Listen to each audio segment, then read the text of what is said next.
Pada hari Minggu kuturut ayah ke kota, naik delman istimewa, kududuk di muka. Jika skripsimu antara ada dan tiada, belajar metode penelitianlah kuncinya.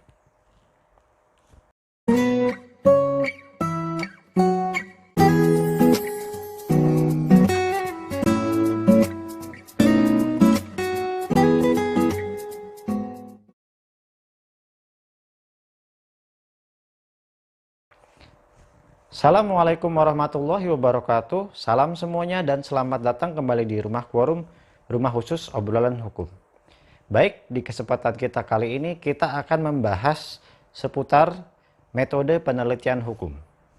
Tapi seperti biasa, sebelum kita membahas apa yang dinamakan dengan metode penelitian hukum, kita berdoa terlebih dahulu kepada Tuhan Yang Maha Kuasa. Semoga kita senantiasa diberikan limpahan rahmat, karunia, serta ilmu yang bermanfaat.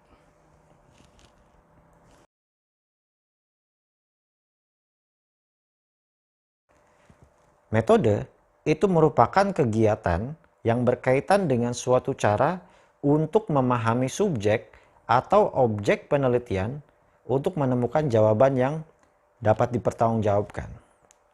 Adapun penelitian itu merupakan proses pengumpulan dan analisis data yang dilakukan secara sistematis untuk mencapai tujuan-tujuan tertentu. Di dalam sebuah penelitian ilmiah, ada beberapa karakteristik yang menjadi acuan kita dalam melakukan sebuah penelitian.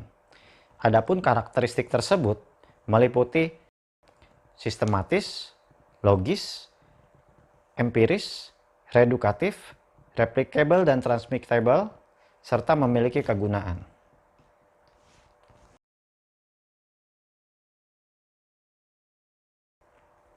Untuk karakteristik yang pertama yaitu sistematis. Sistematis di sini dapat kita ketahui bahwa dalam melakukan sebuah penelitian ilmiah itu harus runut atau berurutan tahapan-tahapannya.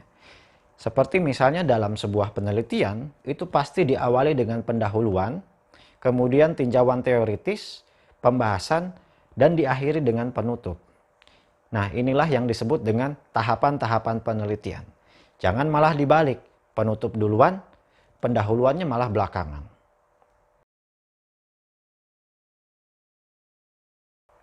Kemudian, yang namanya penelitian itu harus bersifat logis dan rasional. Jangan sampai kita melakukan suatu penelitian yang tidak masuk akal. Misalnya melakukan suatu penelitian yang berkaitan dengan efektivitas guna-guna untuk memenangkan hati si dia ditinjau dari ilmu perdukunan. Ini tentu tidak masuk di akal.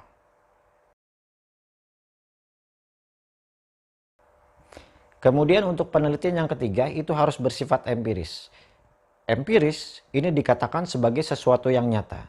Jangan sampai kita melakukan suatu penelitian untuk suatu permasalahan yang tidak terjadi atau untuk sesuatu yang tidak nyata.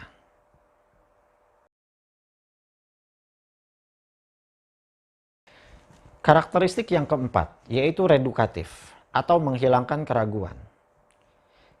Menghilangkan keraguan di sini artinya hasil dari sebuah penelitian yang kita lakukan itu haruslah dapat memberikan kepastian atau memberikan jawaban atas pertanyaan-pertanyaan yang kita tuangkan dalam rumusan permasalahan. Maka yang perlu teman-teman ingat, jika di dalam rumusan masalah itu ada dua pertanyaan, maka jawaban dalam kesimpulannya juga dua. Jangan misalkan pertanyaannya dua, jawabannya bisa 3, 4, atau 5. Atau bahkan sebaliknya, di rumusan permasalahannya ada dua pertanyaan yang ingin kita jawab, di bagian kesimpulan malah tidak ada jawabannya.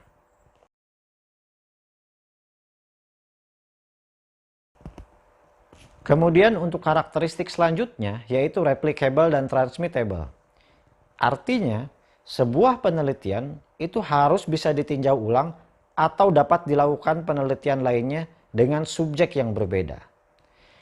Dan sebuah penelitian itu harus dapat dipahami dan bermanfaat bagi peneliti lainnya yang sedang melakukan penelitian.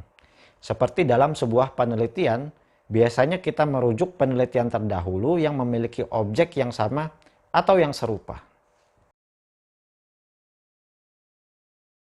Dan untuk karakteristik yang terakhir, Tentunya, sebuah penelitian itu harus memiliki kegunaan. Jika tidak memiliki manfaat, ya untuk apa dilakukan sebuah penelitian? Dan jika dalam skripsi, itu biasanya manfaat itu ditujukan untuk kepentingan praktis, kepentingan akademis, maupun kepentingan-kepentingan lainnya. Kemudian berdasarkan tujuannya, penelitian itu dibagi lagi menjadi penelitian eksploratif, penelitian verifikatif, dan penelitian pengembangan.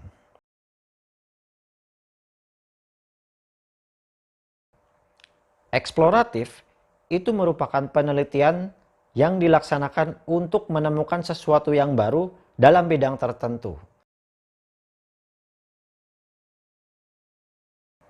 Adapun penelitian verifikatif merupakan penelitian yang dilaksanakan untuk menguji kebenaran dari sesuatu yang telah ada. Dan untuk penelitian yang terakhir, yaitu adalah penelitian pengembangan. Penelitian pengembangan ini dilaksanakan untuk mengembangkan sesuatu ilmu pengetahuan yang telah ada. Setelah kita membahas metodologi penelitian secara umum, sekarang kita ketahui apa yang dimaksud dengan metodologi penelitian hukum.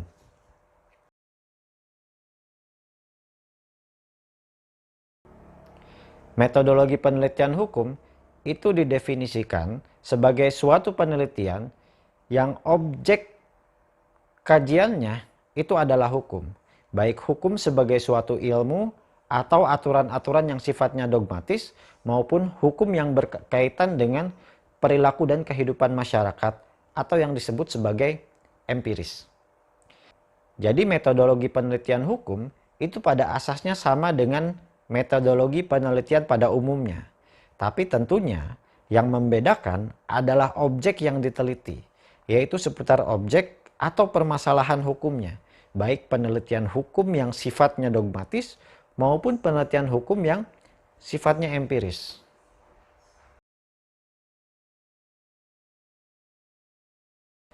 Apa yang dimaksud dengan penelitian dogmatis?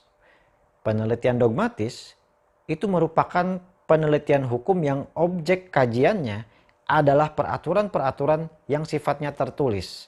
Seperti misalnya penelitian akan keberlakuan asas-asas hukum pada sebuah peraturan tertulis. Dan penelitian dogmatis ini disebut juga sebagai penelitian doktriner, normatif, atau penelitian kepustakaan.